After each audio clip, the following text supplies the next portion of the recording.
Well, welcome, everyone. Welcome. I'm so happy to be here in Finland and with you. Just even coming here on this trip has inspired a lot of miracles already. And this gathering has inspired miracles already before we even start. So I'm so grateful to live a life that is guided by the Spirit. And as I was just invited to come and hold gatherings right now in parts of Europe, this is the main theme that it feels like it's on everyone's heart and everyone's mind. I want guidance and I want to deepen in my relationship with the Spirit, and I want it to be more consistent. And so that feels like it's the main topic, the main theme.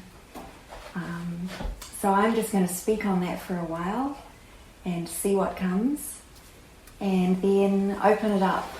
So if any of you have a question on your heart related to guidance or anything else, then you're just very welcome. I'm just here in service. It's the Spirit's gathering, so yeah. And if you find it difficult to understand me, if anyone needs some translation at some point, just speak up and Stephanie can come up and help out. Or if there's something I say in my community language or New Zealand language that you want me to say differently, again, just speak up. But yeah, as some of you probably know, my journey with A Course in Miracles started in 2004, the same year that David Hoffmeister was brought to New Zealand, invited by my mother and her Course in Miracles group. And so for me, I'd only been studying the book for 6 months. But for me it was, from the moment I opened it, it blew my mind. You know, the first thing I read was, "You have no control over the world you made, for it is made out of what you do not want. The only thing you have control over is the direction of your thinking." And immediately I realized, wow, I'm trying to control my life all the time. And I want to control or change other people's lives. I want to, in some way, helping is one thing, but you can tell when it's coming from more of personal control. It doesn't have that same feeling of you're being shown. It feels light and loving and it works. So as soon as I read that, I knew this was the answer to the prayer of my heart, and that it had the answers. It was going to show me how to let go of personal control, which means show me how to not be in control of my life and how to let Him be in charge. So for me, every lesson was my day. Every morning I would wake up and read it and expect Jesus to arrange the whole world for me so that I could understand my lesson of the day. And I trusted that whatever happened that day, it was for me to, again, understand my lesson. And this approach works, because this approach, this attitude, is really shifting everything around to realizing that the whole world is part of my awakening journey. The whole world is part of this purpose that I have to wake up, to practice forgiveness with it, so that I can wake up. So no matter what happens, I can know that it has this one purpose. It's either that or I'm the victim of it and I'm at the mercy of it and it's beyond my control and there's nothing I can do about it. But that just pulls me back into a state of littleness, of the ego, state of mind. So this, I think as I start off tonight, the three words that were coming to me when I was in prayer were light, guidance, and purpose. And they are all so interwoven. They are so connected.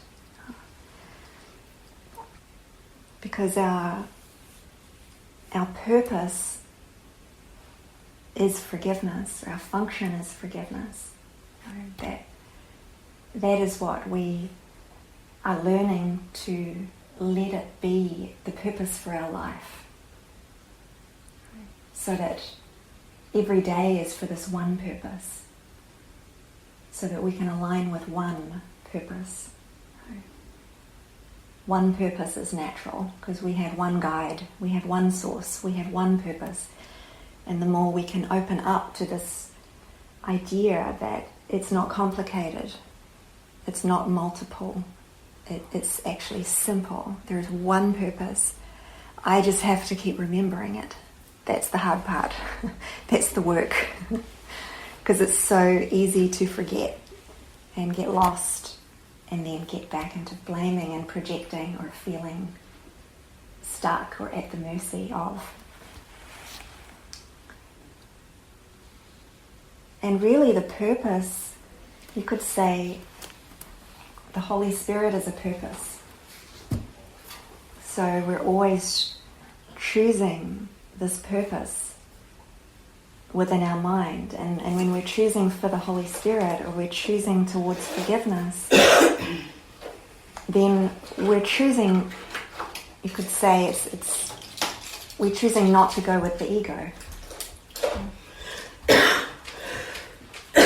So there's two voices in the mind, the ego's voice and the Holy Spirit's voice. And there's love and fear, another way of saying it. And so every moment is our opportunity to align with this one. Okay? A sip of water. With this one direction. There's one direction for our mind.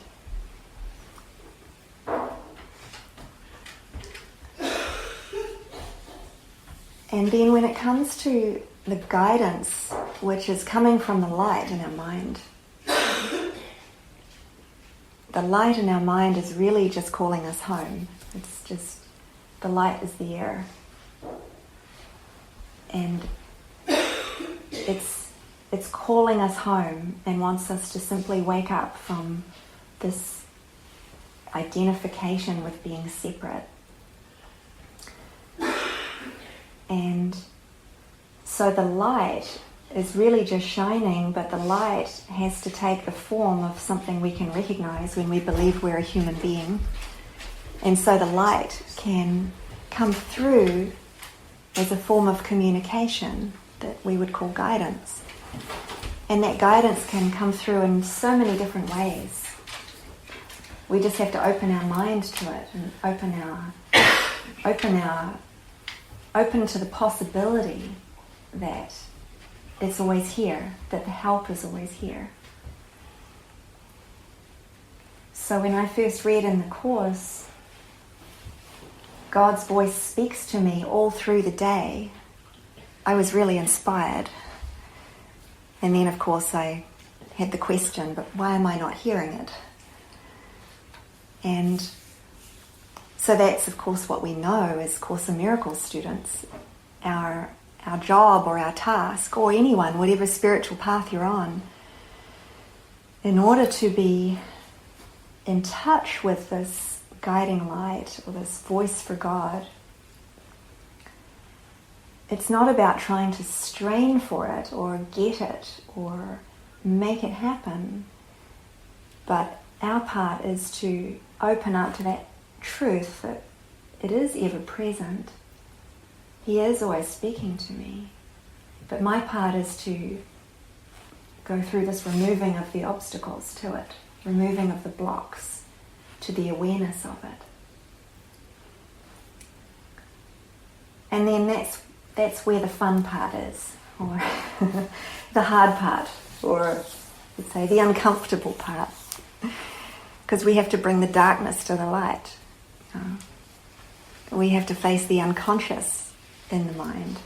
That's what's blocking the light. So it becomes a journey of learning to be transparent, learning to be authentic, learning to let it all hang out, learning to let it look how it looks. And we can learn from great teachers like cats. When I first met David, there was a little cat at the Peace House called Tripod. She had 3 legs, and she'd hop around with her nub. And occasionally she would just start to throw up a fur ball. It would take a long time. It was just as uncomfortable for me as it was for her. So she'd be there going through this process of bringing up the fur ball, which is what it feels like when you have some healing happening. And then finally she would throw it up, and then she just hop away. She didn't look back, she didn't analyze the fur ball. She didn't even worry about who would clean it up. She was just off. So she was a great teacher for me, because I noticed how you can get so stuck in even really analysing, what is it and why is that happening, and looking back and trying to figure it out, or even trying to clean it up. And I think a lot of this journey is more about allowing it to be as it is. And of course our true authentic self is pure spirit, pure love, pure joy. So when we're grinding on something, we don't feel authentic. But if that's how we feel in the moment, then that is authentic to be real. That's the only way we're going to heal, is if we just be real with ourselves. We have to look upon what is in our mind. We have to look upon what we believe in order to be able to bring it to the light. Otherwise it's still unconscious. It's about raising the unconscious into conscious awareness and giving it to the spirit. That next step is important. Otherwise you can feel personally responsible, or just feel a sense of guilt when you realize you've been blaming someone who's not to blame, or treating someone with a lack of love. To see it as good, but to just pull it back to then feeling guilty about it is not healing either. The next step is very important, to acknowledge it and then give it to the Holy Spirit. So here, I see it. Please take this from me. And so all of this that I'm sharing is so important. The inner inquiry work, to see, to want to see the beliefs that are operating in my mind, to see how the self-concept, this personality, is really blocking me from feeling free and happy and able to just love and be joyful. And as these blocks are allowed up, that lets the light come into our mind. That makes space for the guidance to be able to reach us.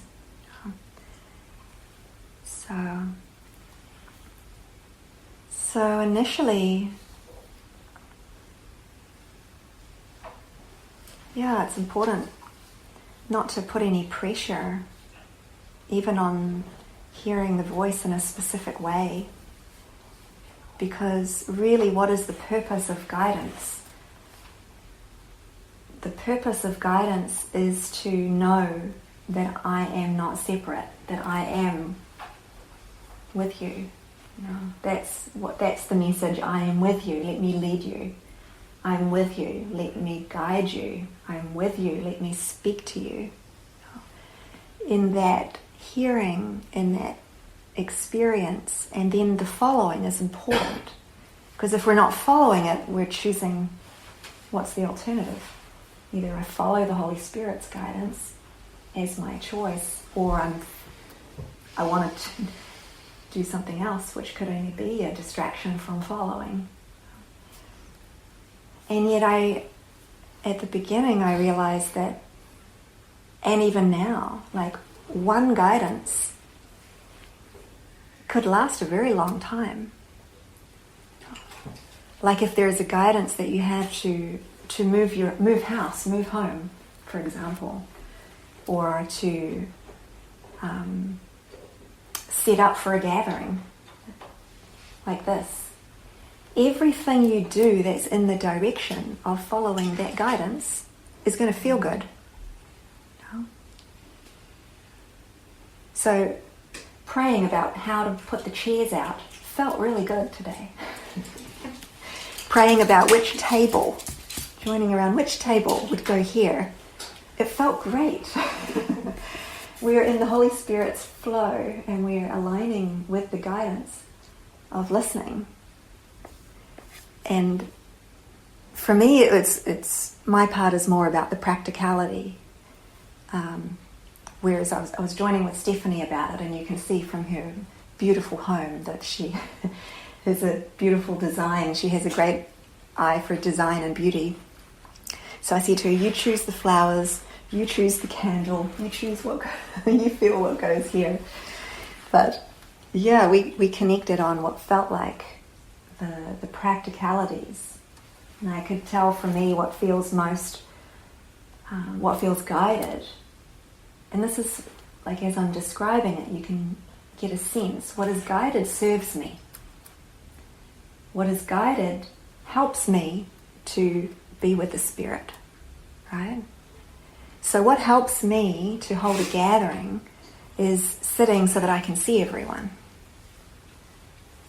So even deciding where my chair would be in relation to those chairs, all of this is following guidance. So, yeah, I just share that as a really practical example, and how you can just keep your mind very focused with this is the priority, this is what to do, and then even seeing if other ideas come in at the same time, focusing off on other things. That's where you can see the mind wandering and use whatever it is that you're doing. If you know what the direction is for the guidance, then you can use it for mind training, for practicing with keeping your mind on track, staying with the priority. And it feels so good. It's like our relationship with God that is being really nurtured, valued. And it's so simple. So simple. And in the Course, Jesus uses, when he talks about feelings, he says, and he's talking about judgment, and he says, the one right use of judgment is how do you feel? So over these years, I've ended up using this word feel or feeling all the time. I hear it coming out of my mouth every couple of sentences. I feel this, I feel that, I feel to do this, I feel to do that, rather than I think. It doesn't mean saying I think is wrong, but it's like, it's become such a habit, such a practice of how does it feel? Does this feel right? And that's what we're all learning to discern more and more. When you're listening to the ego, it doesn't feel good. When you're following the ego, you feel stressed, or you feel frustrated, or limited, or angry, or resentful, or personally responsible. All derivatives of fear. Whereas when you are following the Holy Spirit, you feel love in one way or another. You feel peace or calm, or that you can take your time. You almost can feel, oh, that's right. You can give yourself permission to pause and to know this is what the Holy Spirit wants from me. So it's a discernment that we're learning. And what I realize when I think back to the beginning of my journey, even before the course, I realized I was so out of touch with how I felt. I didn't even know how I felt. I didn't know. Yeah, I was so used to doing what I believed I needed to do, or which involves a lot of people pleasing, doing what you think you need to do to please people, or to be liked, to be kind, to be helpful. But even all of that, if you're not really feeling it authentically, it's going to have a sense of strain.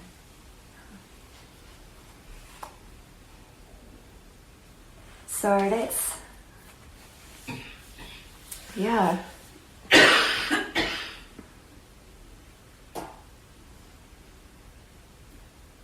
That's what we're learning more and more, is to really value our relationship with the Spirit and honor how we feel. And even that in itself, everyone has so much unworthiness. That's part of the core issue. We don't actually believe we're worthy of being happy and being loved. There's a protest. I'm worth it. But truly, when it comes down to it, there's this unworthiness, this underneath there. And it plays out in all these ways. Every time we're people-pleasing for someone else, it's because we don't really believe that we're worth it, that we're worth honoring our own relationship with God and following our own heart in the moment above all else. We're not putting it first.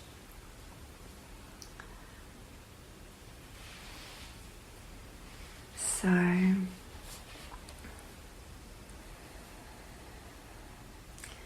I feel like I'm a cheerleader for going for it. For daring to put yourself first. Not in an egoic way, no. But like put God first. Put your true self first. Put what is most valuable to you first. And when you dare to do that, you have to face the guilt that it's not, even sometimes the ego is saying that is unloving. How dare you put yourself first? Or the ego's voice it's always there judging. It's always going to be, and judging you as failing or not being good enough, loving enough, caring enough. No matter how good and loving and caring you are. I don't know if anybody's noticed that. But it's always there, this voice of doubt. And we have to learn to just go beyond it, to see it for what it is. And then be shown that when I do follow this and put this first, it's always for everyone. it's actually the most selfless thing you can do, because it's for you. And if it's for your relationship with God, you're demonstrating what everybody on this world wants. Everybody wants to be loved, truly. They want to feel love in their heart. They want to be free to follow their inspiration. But everyone's holding back until we have these way showers that show up, who go for it. And they seem to be so few and far apart. But we're all called. If we're students of A Course in Miracles, after you've gone through the workbook, by default, you are a teacher of God. You're already a teacher of God.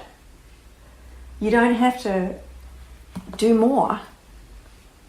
It's just, are you willing every day to accept that? And to be one? To say, okay, what does that mean? What does that mean today? That means I have to be a teacher of love. I have to teach by demonstrating. I have to actually follow the Spirit's guidance to be a teacher of God. I have to follow the loving voice. I have to put freedom first. And then it's so, that's the way.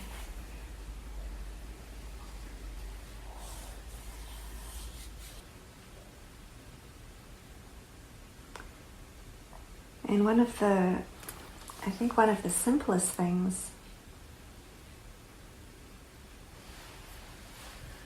Stephanie and I were driving actually here from the airport just the other night. And was that last night? Oh my gosh. I feel like I've been here for months. we feel like sisters from childhood or something. I just feel so at home being here in Finland. And so we're talking about giving and sharing versus getting. And it's really that simple. Like that's really what it is to be a teacher of God. What is God? Well, the nature of God is giving, extending, radiating, sharing. Creation is like a movement of extension, expansion of love. So that is our true nature. That is what our mind's natural direction is. It wants to give itself away. There's a gift that wants to be given. So what is being washed from our mind is the sense of lack, the belief in lack, the belief that we don't have something to give, or the belief that we could run out of what we've got. And that is, you could say, the mentality of the ego. That is the whole ego's thought system. It's all based on lack and getting. And then out of that lack and getting comes competition, because either you've got it or someone else has got it. Comparison. And so we're allowing this and going through this transformational process of consciousness to have this released from our mind, the belief in comparison, the belief in lack, the belief in limit, that our supply is limited, the belief that we have to get what we don't already have, and all of the fear, the concern that comes with being personally responsible for ourself as a body, and our life.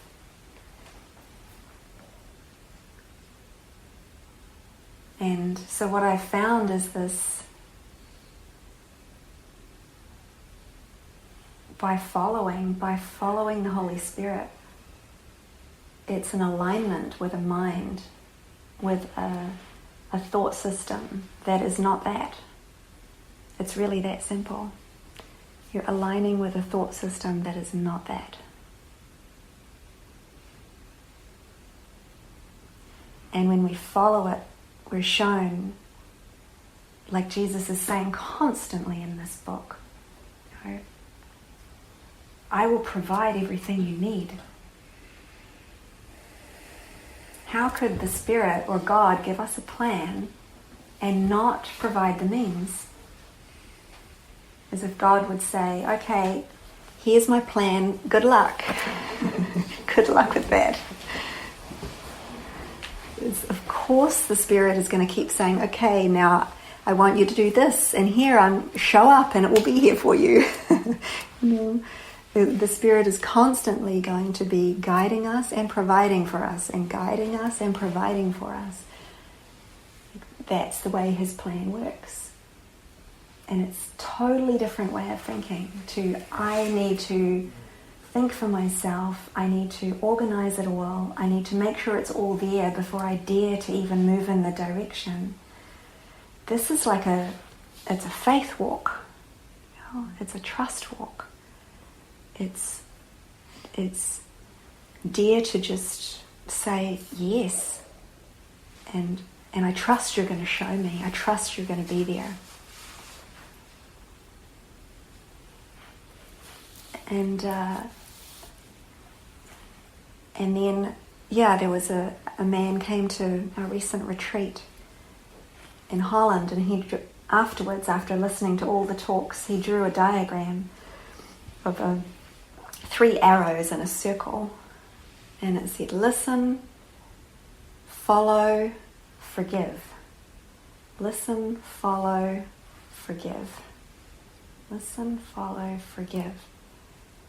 So if you listen and follow and things don't go the way you thought they would, it's not that the plan is not working. You just have the forgiveness part. And then continue. Listen, follow, keep the faith, and forgive. And listen and follow and forgive. And even if the plan works out, you still have to listen, follow, forgive.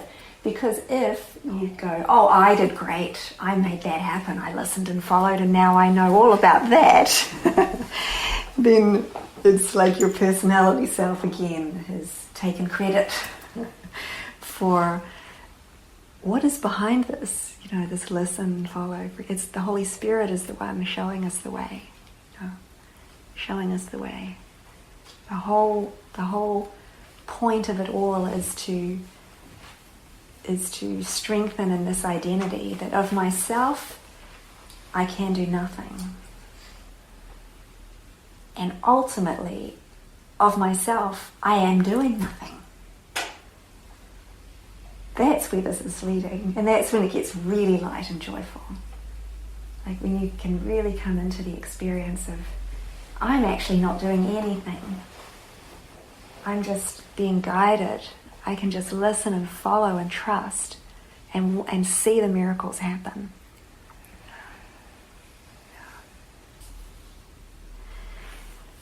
So it's really amazing. Like for me, it's been 15 years, and it's just been so many countless, it's just miracle, miracle, miracle.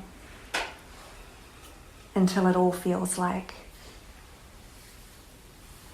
it's every day. And I guess that's what Jesus says. Miracles are natural. If they're not happening, something has gone wrong. So this is the direction. It's to come into experiencing this constantly or consistently.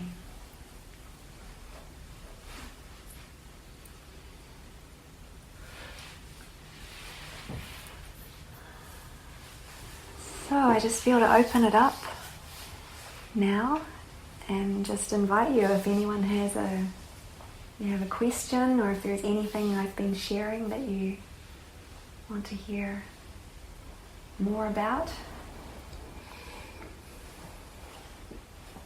What do you think when you said that listen, follow, forgive. If you say, ask help, listen, follow, forgive. Mm-hmm. Beautiful. Yeah. You could definitely include that. I think that's really why you listen, is you're asking for help, asking to be told. So that could be you could make it 4. Yes. Ask, listen, follow, forgive. Yes. I always used to say that. Ask, listen, follow. Those were my 3 steps. And then this man came up with a different 3. So you're bringing them together. Yeah, the asking is important. Ask for help. In fact, it's way beyond important. It is essential. It is absolutely essential. Because if you're asking, by default, you're saying, I don't know. You're saying, I need to be guided. I put myself in your hands. And that is it's an honest place to be in. The asking. So it's our natural place to be.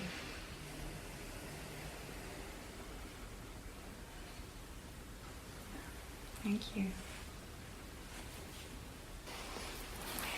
I have a question of you, that you said you have had 15 years of journey in course of miracles and so on.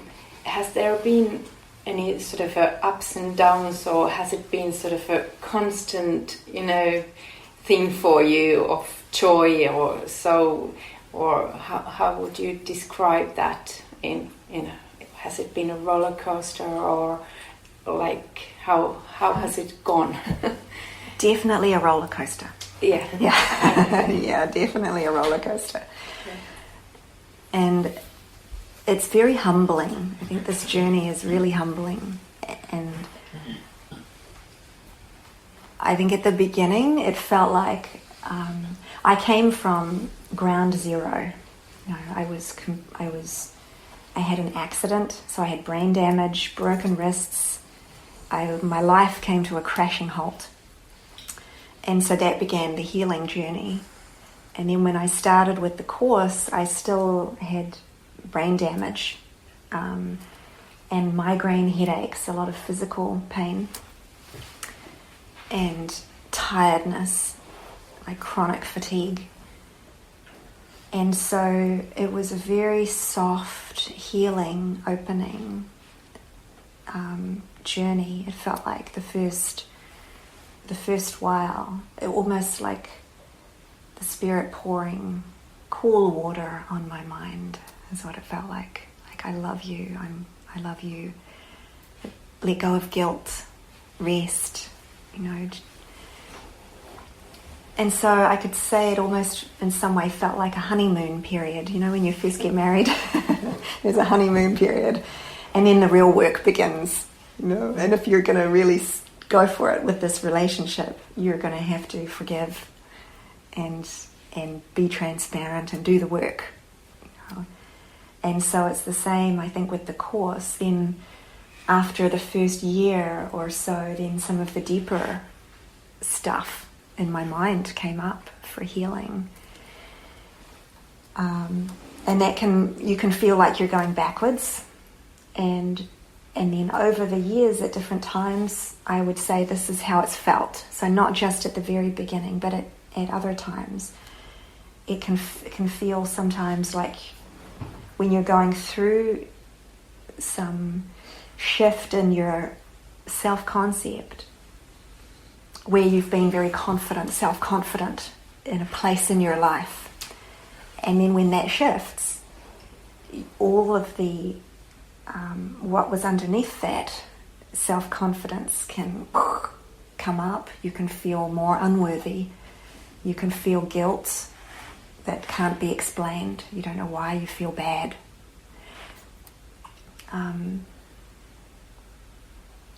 And then I think the longer you're with the Course, you can start to put pressure on yourself that you're supposed to be a good Course in Miracles student. And so you're not supposed to have attack thoughts. You should be practicing forgiveness by now. And so I think it's important to, I would say to not judge, not try to figure out where you are, if you're going backwards or forwards. In fact, Jesus says you're so confused that you don't know your advances from your retreats. He says sometimes what you think are your biggest advances are taking you away from the light because you're building up something again in the world. Like, now a teacher concept or this concept or that concept, which can just be a block to the humbleness of being open, of asking, saying, I'm a child. I just want to be guided by you. And he said, and sometimes what you judge as your retreats, where you think you're going backwards, he said sometimes those are the advances because you're facing some of the darker levels in the mind and you're actually going toward the light. It's on the other side. Just let the fear come up. As you let it come up and it moves through, then the light will come. But I would say in general, when I have not been going through something, I would say it has been a progression in strengthening in my awareness of the Spirit. That feels like it's consistent, and strengthening in my identification with the Spirit. That's consistent, which is just an effect of forgiveness. Like when you forgive, you let go of the belief that you're something else. You let go of your identification in your mind with what is false. So it releases you to be identified with truth. But it's unknown. On the journey, it's so deep. It's such a deep journey to go through a total transformation of consciousness into identification with pure light. I mean, really, to perceive nothing but light. And so I never take it for granted, anything for granted. It's just very open to what may come next. Mm-hmm. Also, I would say the one, like a real key, is around communication. And this was the one section that just popped out in my mind, is the light of communication. And in here, Jesus is describing the quiet light in which the Holy Spirit dwells within you is merely perfect openness, in which nothing is hidden, and therefore nothing is fearful. And this journey is a journey that we undertake together in the exchange of dark for light, of ignorance for understanding. And so it's only if we're keeping things hidden that we experience fear, because we are afraid of something being revealed. And what I've found, this is a path of relationships. Jesus says your way will be different. If you're drawn to the Course, you won't spend decades in a cave on your own. That's not your path. He even says extended long periods of meditation can be tedious and time-consuming, even though meditation is very, very helpful. But he says a holy relationship will be given you as a means for saving time. And that's what I've found, that since picking up the course and learning about holy relationship, that these relationships that the Spirit brings into our lives, they are the means for us for our healing and our awakening. And the more open and transparent I could be with the relationships that have this purpose, then the more consistent the awareness of the purpose is too. Because that support is there. You immediately, you're being reminded you're not alone. Purely because you have a companion. You have a mighty companion, whether it's just a Course in Miracles friend and you call each other when you need to, or you're in a course group, or you have a teacher, or you have a partner, or you have a dear friend, you're both into forgiveness. But it is a means for saving time, because when I've isolated, which we all tend to want to do, when you feel really bad, you just want to pull away, and you don't want to go towards the source of the hurt. You want to pull away and protect from it. But if you can bring the darkness to the light, if you can join with mighty companions, then I'd say that's where it's helped so much in supporting the consistency, remembering the consistency of what I'm doing, like remembering this is for awakening, because we forget. You get caught up in some problem with your mother or your child or your neighbor, and you get lost in this conflict or work or a financial concern, and you can get so lost in it. It's like the world, something gets you get hooked, your mind gets hooked. And then just remembering, remember there's one purpose for my mind. This is for forgiveness. And if I need to, I can join with a mighty companion and help to see my beliefs, help to see my thoughts. So, I would say throughout it all, this relationship with the Spirit, the relationship with Jesus, and the relationship with the companions that are really given to you for this purpose, are everything. That is like the highest value. So, thank you. I guess it's been asked already before, but I guess somehow I was thinking to ask also for you. I guess I'm trying to look for some kind of like, is everyone saying the same thing kind of thing. When you said a holy relationship, and then there's these kinds of like kind of a bit like quite normalish relationships or something.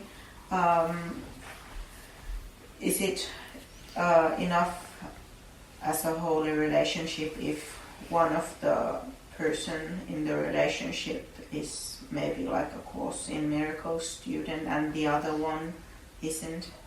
Can it still be a holy relationship? Or time will show bit by bit what the situation is or something, or how much can it purify? Mm-hmm. Or Yeah. I think what I was referring to there was like the real relationships that where it's like a mighty companion who you already know that you share the same purpose. And what you're bringing up is really what is holy relationship? Can you be in holy relationship even if someone else is not into the course or not consciously with you? Yeah. And the answer is yes, because really holy relationship is between you and God. It's really your decision for what purpose is this relationship going to serve. So you decide in every moment what purpose your relationship with. So if you're thinking of a partner or someone else or a brother or a colleague or... So in that sense, I can consider him or her to be like as my kind of a teacher or something, or the whole situation as a teaching, as everything else, it seems. Yeah. Because your purpose is with you all the time, so you can practice forgiveness all the time. So it's not as if you can be without a holy relationship if it's you and God. But you will find, and then it's interesting to see what happens with these relationships, because every relationship is a mirror. And it helps you to show you what you believe. So if you have someone who you're practicing forgiveness with and they keep showing you this one core belief, you identify it in yourself, like, here it is again, you're showing me this, whatever it might be. It's your practice for forgiveness instead of wanting to change the world, wanting to change someone else. It's your practice. I have to change my mind about the world, not try to change the world. But then as your mind heals, as your mind continues to forgive and purify, then it's just interesting to see what happens. Sometimes this mirror will transform and shift and get lighter, and some of those blocks will seem to dissolve from the other person, and they will stop doing what they did that used to annoy you so much. And others don't. For whatever reason, they don't. Some of the relationships, it's almost like this strong part of the mind that's saying no. No. And my father was like that in New Zealand. I called him Roger instead of Dad. I said, I'm your father. And when I would, and he would say, and that's never going to change. And he would be so strong, like in my face, like, no. And I'm the one who provides. And what do you mean God provides? I just forgive and see myself wanting to defend and change him and convince him. I just did a lot of work in my own mind. And this is also where guidance comes into it, because you have to be really open to being guided by Jesus and by the Spirit through our whole journey, all of it. And bye, Rita. Bye. See you on Saturday.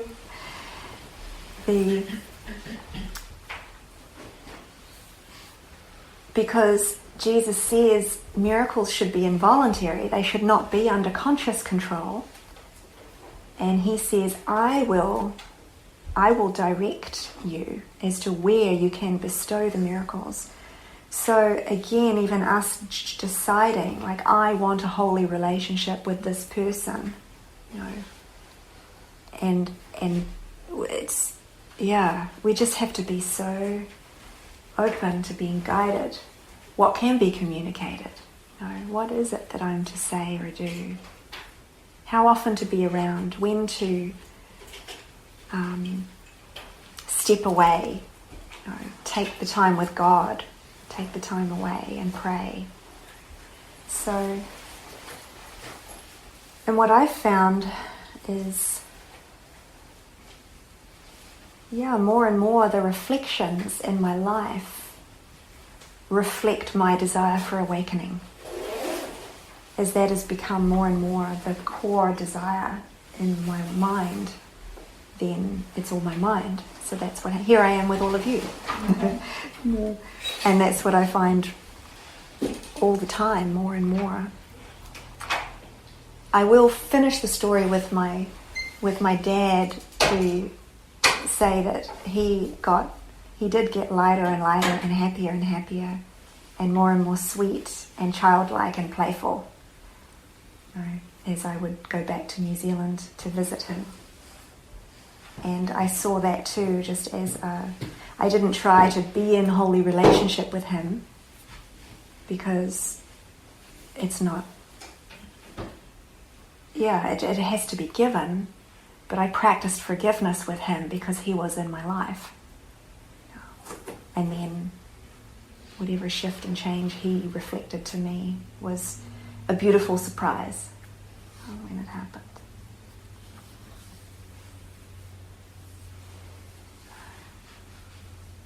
Does that answer your question? I think so. Okay, thank you.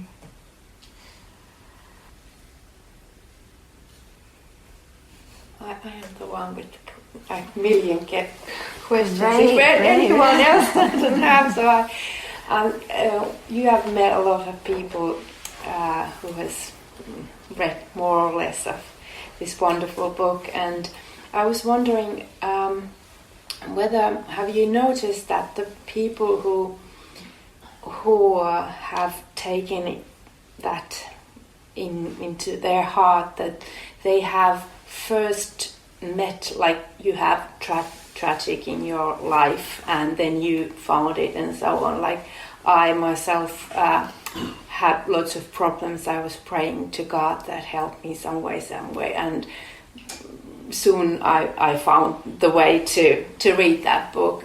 That has it happened to all or nearly all people, or is it just like how does it normally go? Is it that we have to face something like a really big things in our lives in order to find that, or can it be just a friend, or how when you've met people, how does it what's your opinion about it? I'm just interested how people find this. Yeah, I think it's very varied. It comes into people's lives at all different times. Okay. But I think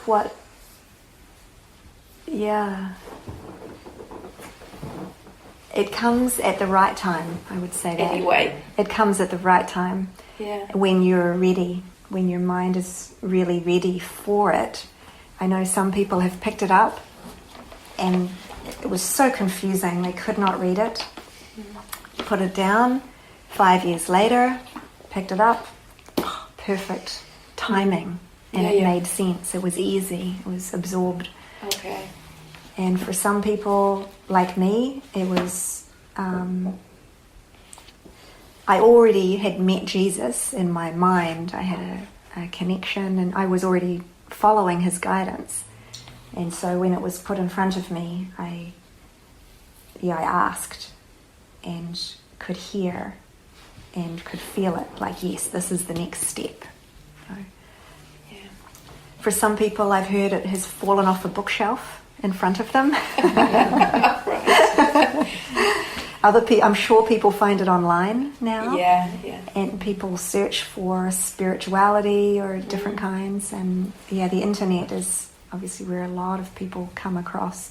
Or they've come through different spiritualities, and someone like Eckhart Tolle has mentioned A Course in Miracles, or now Marianne Williamson, is not that she's mentioning A Course in Miracles these days, but if they look her up, they find the connection. So I think but if the core purpose of this book is healing, then everyone must have a desire for healing that is being initiated. Yeah. And that this is coming in response to that call, that calling. Yeah.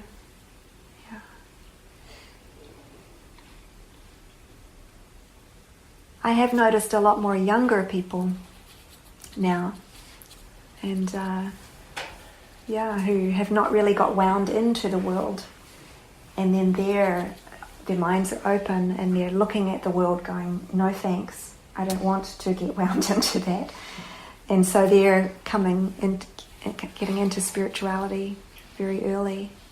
And so there's teenagers, or some people have raised their children now on A Course in Miracles, and so it'll be fun to see how it happens. Yeah. But it's fun when I hear about that. Like someone has a 5-year-old child who's speaking words of wisdom to them when they get frustrated or angry. And like, come on, Mum, it's all an illusion. What did your blue book say? Which is great. Yeah. So you may come across it because it's your way of life, and so it doesn't have to come through intensity. I don't recommend the way I launched into spirituality. It was dramatic. When you started your journey, did you find it, I don't know what you worked in your, before this, did you find it like, because I have this feeling now that when I'm on a journey and my work is very chaotic in a way, and it's quite hard to handle it. Nowadays, did you change your professional? How did you find it when you started this? For me, it was quite unique, I think. My whole life had come to a halt. I was a teacher before with children, and then special education. And then when I had this accident, I was just on a disability allowance, and then started my spiritual journey. And it was like the whole universe was there to support me, basically then to employ me to heal, is what it felt like. I received my 80% of my salary to do my healing work, and it just continued. And then I just learned of this different way of living and being, and then it's never. So it just got erased from my mind. But I know obviously have a lot of friends who are just going through step by step with this evolution, of opening up spiritually and seeing where you can no longer fit in to the world in certain situations or ways that you did, including employment situations. So again, it's seeing that it's all your journey. So if there's part of your journey that's where you're not expanding anymore, if you've been practicing forgiveness, bringing forgiveness into it all, allowing yourself to be used as much as you can, to be guided, to be intuitive, to forgive. And then if the job situation itself doesn't expand and invite you into more expansive opportunities for miracle working, then it may be that the Spirit has another job for you coming next. So it's just being open to when it feels time. And the way I would sense it is, if it started to feel like the walls are caving in, and it's starting to feel like I'm being, I'm really being held back now. And if I really be honest about the purpose of why I would stay, and if the purpose is egoic rather than this is for really truly for forgiveness, and I'm experiencing the effect of forgiveness, which is miracles. It's one thing to say this is forgiveness, I'll just change my mind. A year later, this is for forgiveness, I just need to change my mind, and you're still stuck. No, may not be where the Spirit would have you be. But if you reach a point where you can see, no, this is really not serving me, then the prayer is, okay, Spirit, guide me. I'm willing to take a leap of faith. I'm willing to be really open, just make it obvious, and let that next step come to you. And that in itself can be really healing, because you start to see the safety, the security, the reasons not to leave, So it's all part of this forgiveness journey. And I've had friends with so many miracle stories of when it's the same thing for all of us. You put the kingdom of heaven first, and all things can be added. But we have to keep putting it first, which is higher than this is my goal, a horizontal goal or a worldly goal. It's low, and it's not. So when we keep putting this first, saying, and I don't know the way to you, but I trust if I just keep putting you first, you're going to show me. You're going to tell me. You're going to come up underneath me and carry me through this next step. That's the way that it happens.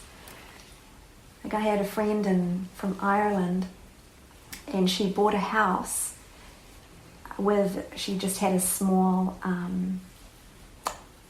amount of money for the original purchase. So she owed the bank for a big mortgage, and then the housing market dropped. So she had a debt. This house was a debt. And she felt so trapped by it and stuck by it that she felt she could never get out. She could never really be free to go on her spiritual journey. And then she just decided, no, I am not going to believe that. I'm not going to accept that I'm trapped by a house. That is not God's will for me. And so she just went for it, and she came over, she visited in America. It just, I could tell so many miracle stories around this whole thing. But it served so many of us in different ways. When she let go of this limiting idea and went for God, it helped and served so many of us all. And then finally, about, I don't know how many years later, it must have been 6 or 7 years later, she had managed to pay the mortgage on this house year after year, even with no steady income. It just kept happening and kept happening. She had a small inheritance. She held a retreat, had some money. I went over and stayed in the house for 3 months, had some retreats there that helped pay the mortgage because I had to leave America swiftly at that time. And then finally, when it was the right timing, and she just felt like, okay, enough now. I can't move forward with this anymore. It has to be released, Holy Spirit. She'd gone through so much healing, unworthiness, shame, seeing it as, it means that she's not worthy on her spiritual journey because she has a mortgage. She has a debt. It means that she's lacking. She went through so much purification. And then finally she reached a point, she's like, okay, it's done. Really, Holy Spirit, please. Then she received a letter from the Irish government saying, we have this time period open right now for 3 months. We are forgiving all of the bank debts for the housing collapse for these years. And it was the year in which her house was purchased. They wiped out the debt. So it's like it's amazing. It's amazing what the Spirit will do to support us on our journey when we're saying yes to it. Show me. Then we're open to receiving the help.